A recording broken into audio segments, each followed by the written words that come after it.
Hi guys, welcome back to my channel. If you haven't checked my latest video, go back to my channel and don't forget to subscribe.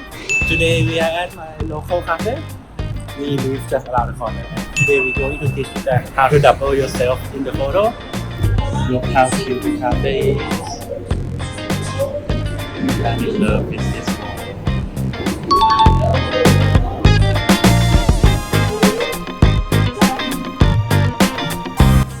Okay, first thing first, the tripod. Here is the setup. You can use any tripod anywhere you want, but I'll choose this one because of the wall here, of course. Here, since I'm going to do it for Instagram, I do it vertical. It's going to be one of myself sitting there and then another one of me standing there. I'm gonna show you guys how to combine.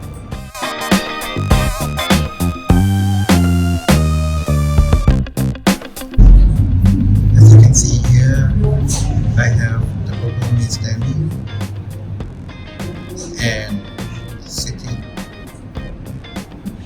Glasses are wearing and the prescription one, they are from Oscar Wiley. Thank you so much, Oscar Wiley, for the items. You can see this. It's on this frame, like really flexible. We also have a boom where you can buy one prescription and one sunny at the discount price. So check it out. Back on my computer, I'm going to edit images first since I've shot everything under close. I'm speeding through the color grade process because this clip is more about Photoshop. The idea is that to make the images brighter and more vibrant, and most importantly, the two images need to have the same brightness. I might make another video about my editing style in Lightroom later. The easy way to put it in Photoshop is click and drag to the icon. Once you have the first image, you can drag the second image on top of that. Using tripod is the safest way to do this, but I will use auto align anyway because I think the tripod have moved a bit here. When we import an image into the Photoshop, it shows up as a smart object. Auto align won't work on smart object. You need to rasterize the smart object layers by right click, rasterize. There are three types of object in Photoshop: raster, smart, and vector. This guy explained it better than me, so if you want to know more about the difference, watch the first 3 minutes of his video. Now we can select both layers, choose edit, auto align, choose auto, and then OK. At the moment, everything is in exactly the same place. The next step is masking.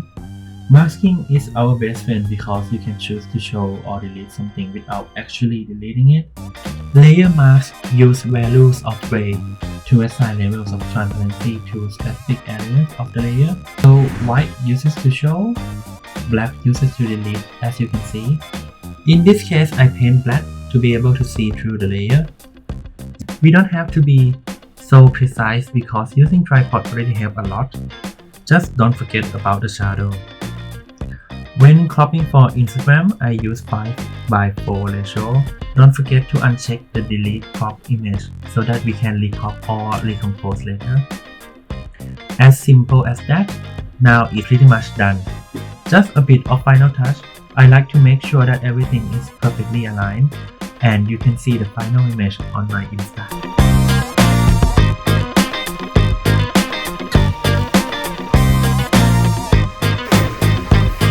Now on to the next one. I like to keep the table at this place, so we're going to do the same thing here. Let's go slide.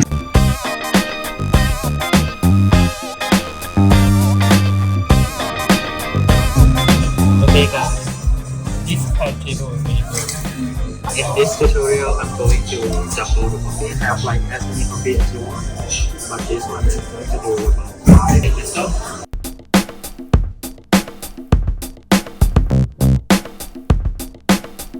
I like to use my aperture around 4. So you see the F. F should be 4 or more for if you want everything in the frame to be clipped. Okay, I end up using the font to mark the spot of the coffee. I think this should be enough. See in the Photoshop. Like the previous one, I color grade first and then sometimes I flip around, it looks better, sometimes not. Make sure that all the images are in the same tone and brightness. Then choose the one with the wider background to be the base layer by importing it first before importing the rest of the photo. Because after we use auto align, the software will try to match everything. It's easier if the biggest one is at the bottom. Now I take it back that the table is good. It's not easy at all because the tiles look distorted in different angles. You can decrease the opacity to see the position of the cups. Since the tiles are very hard to work with, I'm going to use lasso tool to mask everything precisely. Some people use pen tool, but I just like lasso. Remember that the white means show and black means gone. So we have to inverse the selection by go to select and inverse. You can paint it black, but using fill tool is faster. Now the goal is to mimic the shadow by using layer style. Double click on the layer that you want and add drop shadows. Try using the same color as you see in the other shadows, which most of the time is not black. Instead of guessing the angle and distance, I prefer click and drag the shadow itself. Try different size and spread.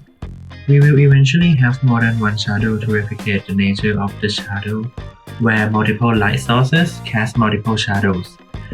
Before that, I will clean up the mask a bit first, and do the same thing on the other layer. You can copy and paste the layer style by right click on the layer. There is no right and wrong way to make the shadow. Just make sure it's as natural as you can. In this case, I made 3 small shadows in layer style. Then add another big one by duplicating all the layers that I want to cast shadow and merge them together before adding a big drop shadow in layer style. Then I mask out the side of the shadows.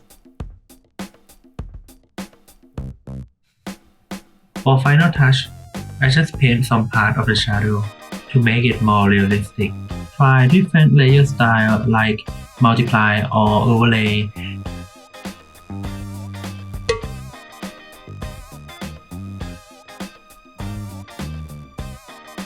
And ensure that the tiles are aligned symmetrically. That's it.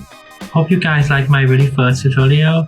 Let me know what you want to see more in the comment below. Don't forget to subscribe and I'll see you soon.